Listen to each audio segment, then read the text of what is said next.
It's worked, apparently. This is the Daily Freakout. Oh, the music's not ready. Cue the music. Come on. Wakey, wakey. So professional.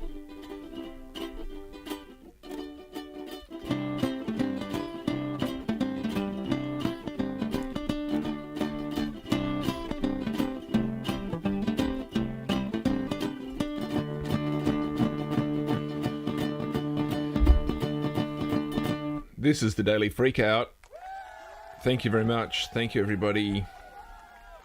I don't know about you, but I am sort of my usual self. What a great way to start a show.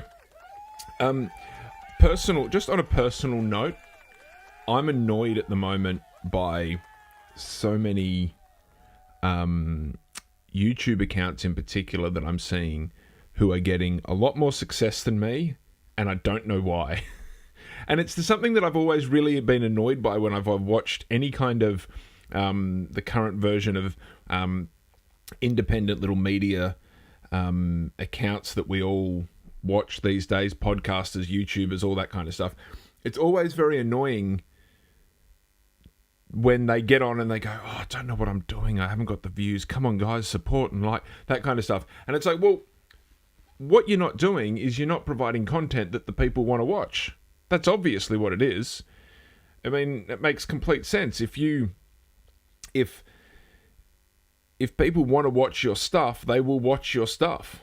And if you provide good content, they will watch good content. But I watch stuff and I go, that's not good content. And I don't watch all of it because I'm like, well, this is boring, blah, blah, blah. It's just the same stuff, whatever. And I move on. And then I look at the numbers and I go, well, why is that? And it doesn't make sense.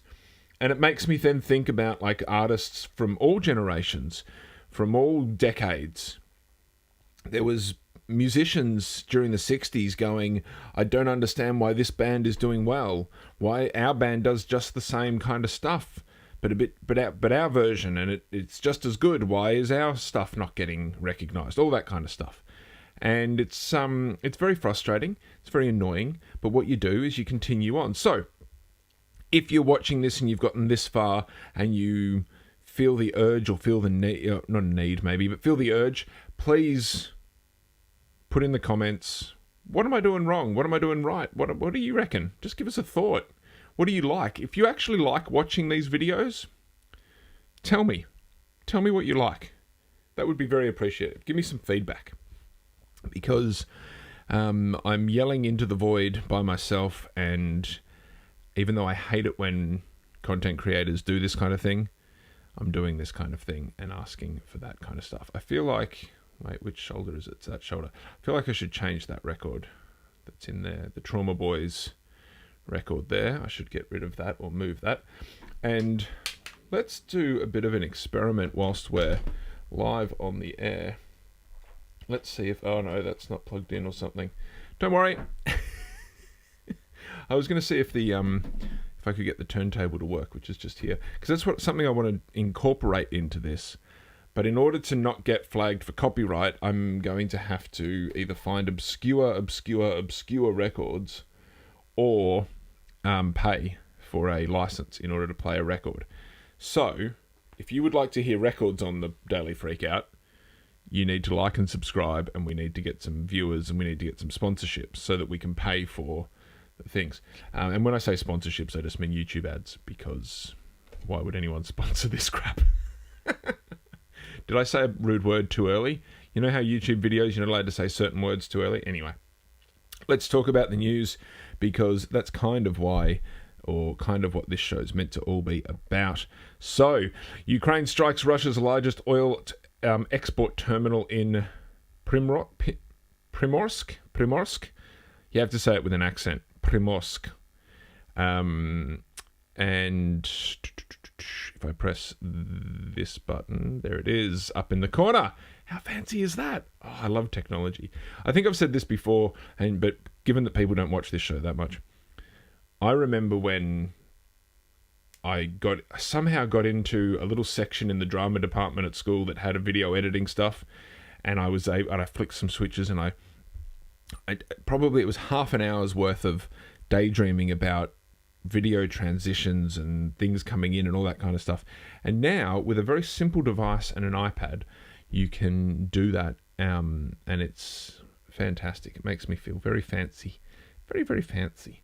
So, Ukraine's Chief of General Staff, Adri...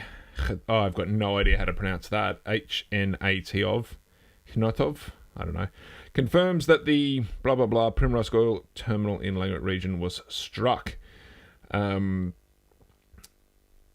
reason I bring this up as something to talk about today, and apparently this is being reported from New Delhi. This is an article. This is the cool thing about news and stuff these days, is this article that I've got this headline for with a shoe sponsorship or shoe ad in the side, is from New Delhi, the article. And of course, we're just looking at the headlines. We're not actually reading the article, because why would we do that? Something that I would like to improve with this show. Amid attacks on refineries in the escalating West Asian conflict. West Asian? Oh, yeah. Ukraine drones attacked Russia's largest Western oil exporting hub in the Baltic Sea over Sunday night. The reason I bring this up and the reason why I'm including this is because, as you probably know, oil prices have gone absolutely through the roof due to what's happening in Iran. But my comment is, to me, this is just more evidence of why we shouldn't rely on oil. We have all these other options out there, and I don't think we should get rid of oil completely. You can't just click it, you can't do a Thanos snap and get rid of it. But why are people so anti the idea of transitioning over to having multiple fuel sources? So include renewables, include solar, and maybe, even though I'm not a big fan of nuclear because of the waste involved and the danger involved in when problems and accidents happen and stuff like that, maybe include some nuclear. If you had, I don't know, 10% nuclear, 10% solar, 10% wind, 10% coal and oil, and then 10% oil, you know what I mean? Diversify. Don't just put all your eggs in one basket. And it's the same with fuel. Or it is, that is fuel. It's not the same as fuel. That's exactly the fuel. It's the same with almost anything. Why are we putting all of our eggs in one basket so that when this kind of thing happens, oh my God, everything's screwed? I'm very glad that I've got a push bike. Ooh, pardon me. That is a touring bike. It's a big, strong, very heavy bike. I've done thousands of kilometers bike touring and camping on that bike. And when I recently had the problem of not being able to drive my car anymore, I was able to transition across. And there's the bus as well. I use the bus to get to work. It's quite nice. I go for a little walk. I sit on the bus, go for another walk. And it's not perfect. It's not as quick and easy as the car. The car was great because I was able to drive home on my break, spend time with my dogs, and have a little nap before I went back to work. That was always very nice. But you transition, you diversify, you move on. And the fact that, even though I don't know whether this Russia's largest oil exporting terminal how that's going to affect me directly here in Australia, but it's going to affect somebody somewhere with the way that these conflicts happen. And it's just another situation, or another oil destruction of oil infrastructure that then becomes a problem down the line when oil then becomes so expensive that petrol becomes so expensive and we can't use it anymore. It's just diversify our energy needs is what I'm talking about, or what I'm trying to say. I think that it just seems silly to focus on one thing and not diversify that energy and stuff. It's the same as, for instance, here at home, I've got some solar panels, some camping, or some four-wheel driving level 12-volt power, of which the fans started just blowing just now. So weird. The fans start blowing at times where I'm like, you're not even hot. Like, I touch it and I'm like, you're cold. Why do you need the fans? It's so weird. But that's powering all my stuff here. It charges my batteries, which go into devices. It charges my iPad and my iPhone and all that kind of stuff. If my power got cut off, which it has done before, and it's like today, I'm going to put some money on the bill because I'm terrible with money. If my power gets cut off, I'm not going to suffer too much. I've got options. Diversify. If putting all your eggs in one basket is a problem. I really like the fact that I've got a little gas hot water system, but I've also got the mains electric hot water. So I've got options. And it's not always the case. It's not always the best way to go, maybe. But to me, it makes sense. Tell me in the comments, do you reckon it does make sense to diversify energy needs and have options? Have a bike? Know your bus timetable? Instead of just relying on one things. If your car breaks down, what do you do? If you get taken off the road like I did, what do you do? I feel like one place where that might not be a good idea is relationships. Babe, I'm just diversifying my romantic interests. No, you're cheating. No, I'm diversifying. What are you talking about? This is just in case something happens. I mean, if you get sick, I can go to her. No, that would be terrible. Don't do that. That's definitely a place where it's not the way to go. And what button do I press here? There it goes. Fades away. I really like that. I really like my paintings up here. I bought these paintings very long time ago. When did I think it was, oh, Jesus, 15 years ago now I bought these.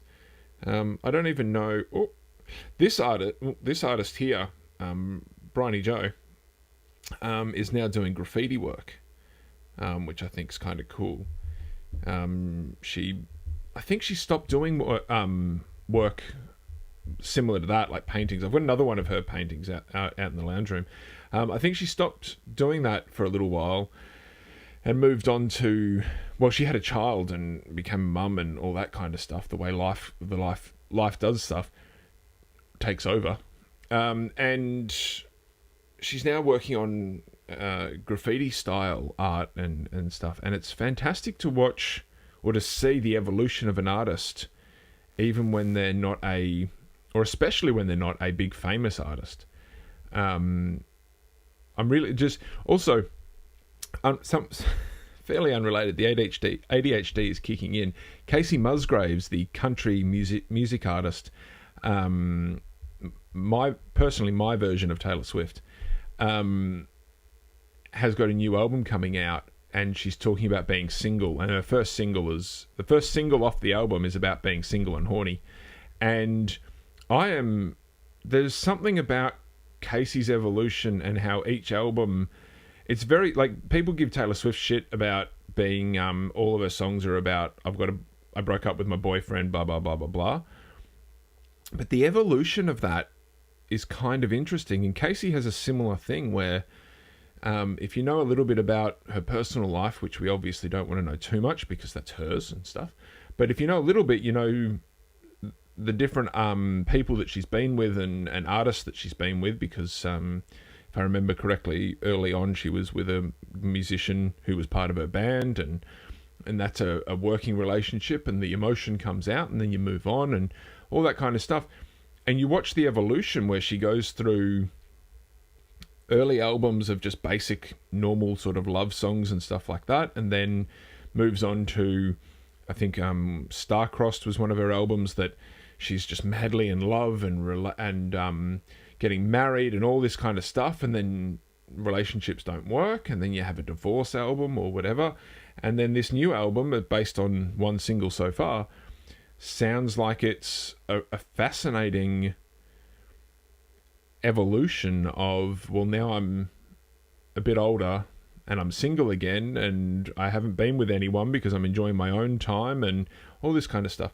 It's very interesting. And so again, Bryony Joe, the evolution of her art is fantastic. So if you're a small artist and no one's listening or watching or looking at your stuff, keep posting it online, because there's probably somebody out there who is really enjoying the evolution of your art and seeing it go. I should actually ask her whether she's got anything, she's selling anything at the moment.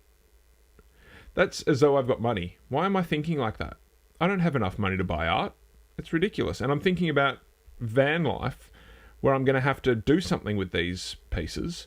I don't believe Liz Lamb is doing any work at the moment, but she did a whole series of pig stuff, and Che with a pig nose is still one of my favourite. I love that. I really like that. There's something about the humour of that. It's such a relatively simple piece, but I think about it quite a lot in terms of what it means and all that kind of stuff. And I've got some other stuff that I want to put up here, so the evolution will continue. Let's go to another piece of something to talk about. Ukraine, we're still with the Ukraine for some reason. I don't know why these are the articles that I've picked today. Ukraine troops say they're combat testing exoskeletons that can fit in a briefcase and help them run 12 miles per hour. 12 miles an hour. Is that fast? What is that? Where's my phone? Do you guys know where my phone is? 12 miles an hour. Put it in the comments. Tell me, how fast is that? Well, that phone's broken, or not even on, so I don't know where it is. Quick bit of research. 12 miles per hour. This is the cool thing about the internet and stuff. Oh wow, 12 miles per hour would equal 19.3 kilometers per hour, which, let's round that up to 20, is amazing. 20 kilometers an hour for somebody running. I feel like 20 kilometers an hour as a basic on a bike is good. Like, I remember sort of the fastest I've ever been able to go was around the 30 kilometer an hour mark, and hitting 20 on average was pretty good. So yeah, that's fast. Is it good? I don't know. As much as it's probably good for them in a war situation where they're trying to avoid murder or death, they want to be able to move fast. They want to be able to... For instance, if you get injured, is the exoskeleton going to continue helping you to move? If your leg gets shot and your muscles stop working, is the exoskeleton going to just push you along and that kind of stuff? And allow you to continue on in the fight? That's probably a good thing in terms of being able to get away and stuff. The Ukrainian Corps has released video of its troops using exoskeletons on the battlefield. 2 soldiers can be seen loading artillery shells on a howitzer with the help of the tech. 7th physical load by... said they reduced physical load by 30% and helped troops move faster. Sorry, I'm having a little bit of pain. Something I ate in the TMI, but I'm going to go to the toilet the minute I finish this. Is what I was trying to hold on there, but anyway, It's this weird sort of philosophical conundrum of at what point do we stop advancing military technology?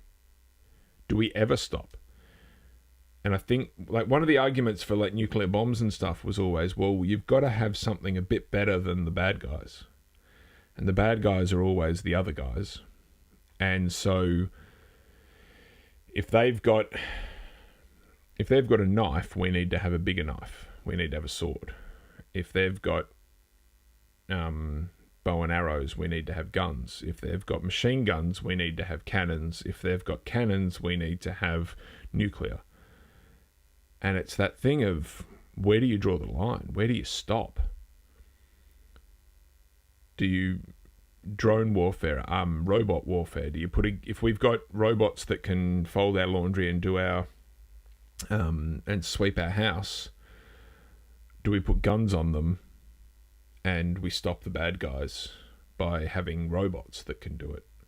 And then in the Daily Freakout headlines today, I said there was an article about how technology is self-repairing, and so then you have battlefield robots with big guns that are using AI technology to assume who the bad guy is, and they're shooting down other robots. I don't know. It's just, where do you draw that line? I don't have the answer, of course, because I'm not an answers person. I'm a questions person. And it just worries me that is the exoskeleton going to mean that a soldier who's shot in the leg just keeps fighting and then gets shot in the head?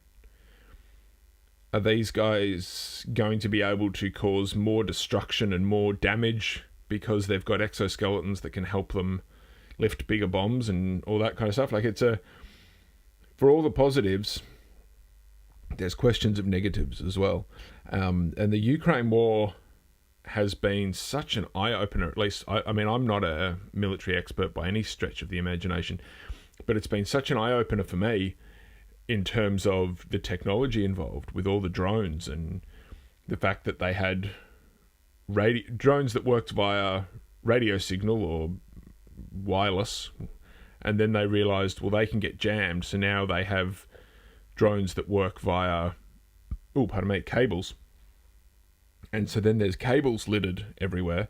Then they've got barbed wire fences and things that rotate so that way when a cable touches it, it cuts it off. It's the technology advancements since just from the start of the Ukraine war have been intense. And then with the Iran war now, the bombing technology and the AI that's involved in bombing schools instead of military bases,